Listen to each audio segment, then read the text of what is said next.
मित्रांनो आज कोरेगावकरांचं मानाचं हिंद केसरीचं मैदान पार पडते आणि या मैदानाच्या सेमीफायनल 6मध्ये आपल्याला जबरदस्त लढत पाहायला मिळेल. म्हणजे जवळपास या मैदानाचा फायनलच ज्या पद्धतीनं चालू आहे अशा पद्धतीची लढत आपल्याला पाहायला मिळाली. एका बाजूला मथुर आणि भोंगा होते आणि एका बाजूला आपला सर्वांचा आवडता पाखऱ्या आणि रायना ही गाडी होती. सुंदर असा पळ दाखवला. सामना निकाल देण्यात आला. आपल्याबरोबर पाखऱ्याचे मालक शेठ, नमस्कार. नमस्कार. काय सांगाल आज कशा पद्धतीचा क्षण होता?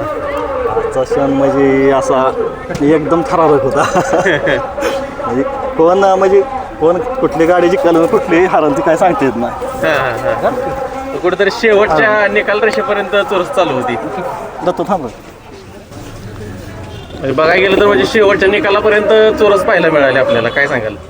म्हणजे असं दोन्ही गाड्या टॉपच्या होत्या. ते मग कोण जिंकल कोण हाराल ते सांगता येत नव्हतं. झालं होता दोन्ही सामन्यात होता.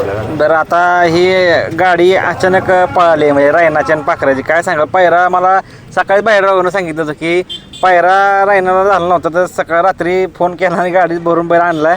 आज झाला विषय. काय नक्की झाला विषय? अचानक झाला बाहेर. बरं, तरी कधी झाला? रात्री आमचा साधारण 9-9:30 वाजता झाला. बरं, म्हणजे आपण फोन केला का? हां, आपण दुसरं सुशांत पैलवानाने केला. बरं, त्यांच्या मार्फत झालं. बरं. काय सांगाल, आज गटाला कसं स्पीड लागलं आणि सेमीला तर तुम्ही बघितलं, काय सांगाल? मला चांगली स्पीड लागलं आणि सेमीला त्याच्याहून जास्त लागलं. बरं, काय सांगाल एकंदरीत? आता पाखराचा बॅड पॅच होता, पण कुठं ना कुठं तरी पाखऱ्या परत तसं म्हणता येत नाही बॅड पॅच. हां, म्हणजे कसं जरा मागच्या 1-2 महिन्यापूर्वी आजारी होता जरा. बरं बरं बरं. काय झालं होतं तर नक्की? थोडा त्याला म्हणजे असं गोचीर ताप झालेला होता.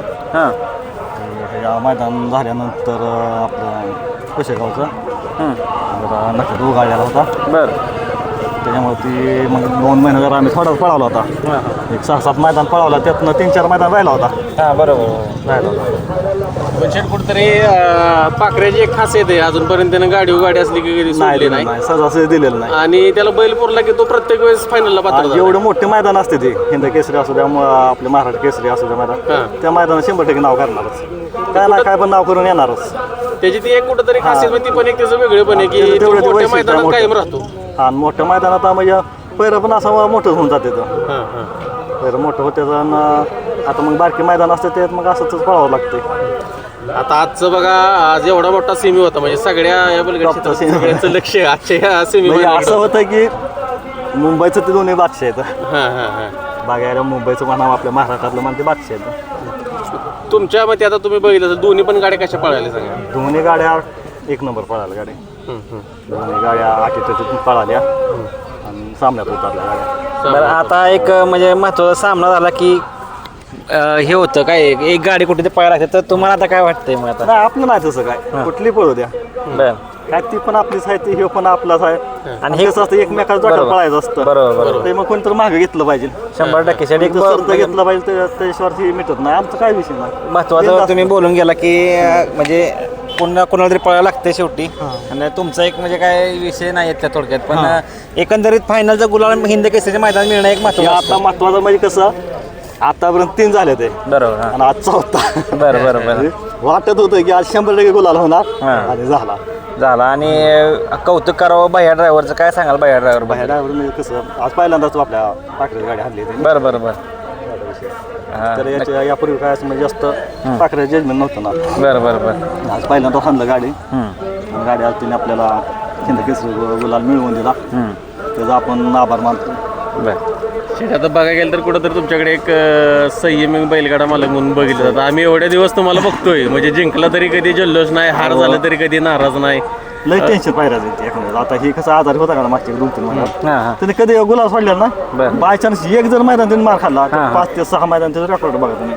आणि म्हणजे क्वार्टर फायनल तर आहेच का? तर आहेच म्हणजे गुलाल तर आहे 100%. फायनलचं कंटिन्यू फायनलचं. बरं, कंटिन्यू पण आजारी नक्की काय झालं होतं त्याला? म्हणजे काय म्हणतात तुम्ही? गोची ताप झाला आणि पुढच्या पाय नका वगाळल्या होत्या. बरं, पायऱ्याचं काय म्हणतात तुम्ही? पायऱ्याची अडचण वगैरे काय? मग आता ही आजार पडल्या जरा थोडं एक अडचण आलतीच. बरं बरं. आता ही पळावली. आता ही मागचे 2-3 मैदान पळालं. 2 नंबर केला त्या बळेबाव केसरी बरं मैदानावर.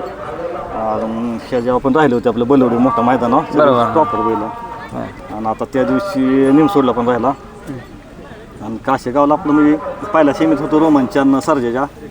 मार खाल्ला आपण 2 नंबरला उतरलो गाडीला. थोडक्यात मार खाल्ला होता. गुलालाच आहे तो काय क्वार्टर फायनलला का होईना गुलाल सोडत नाही. गुलाल सोडत कुठलं मैदान असू द्या, आता त्याची जरी मार खाल्ला तर 2 नंबरला उतरला. त्यातनं निघाला की ते मग त्या विषयच नाही काय. कुठल्या खांदी पळतो जास्त? थांब डावी पब्लिक. डावी पब्लिक. त्याचं जास्त स्पीड कुठलं म्हणजे जास्त स्पीड कुठनं उचलतो जास्त? जास्त स्पीडमध्ये कसं जसा कच्चा दिसला असं पुढं कच्च्यावर जास्त स्पीड असतं, डबल टिबलनेस. म्हणजे गाडी शेजारी हा, जरा शेजारी. लेस ताव तोडतो. पब्लिकने पण तेवढाच पळतो, जास्त पळतो, प्रेशरने पळतो. आता शेट तुम्ही कधी असं मोठ्या पैरात शक्य दिसला नाही, पण आता पैरा असं करताय तुम्ही, पण गुलालात राहतोय असं बैल करताय. बैल नाही कसं ते स्वतः जेव्हा जास्त गाडी आला होतो बर भरपूर असं, म्हणजे आपण कसं जास्त मोठ्या पायरात नसतो, तेच की म्हणजे मिडियम पायऱ्या असतात. तरी पण त्यातनं पण तो पळून राहतोय आपलं. आपल्या अपेक्षा काय राहते गुलालाची, बरोबर ते गुलाल मिळवत नो. बरोबर, नक्कीच. जास्त काय वेळ घेत नाही, आता तुम्हाला महत्त्वाचा डिसिजन घ्यायचे.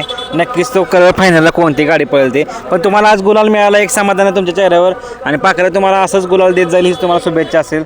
धन्यवाद शेठ.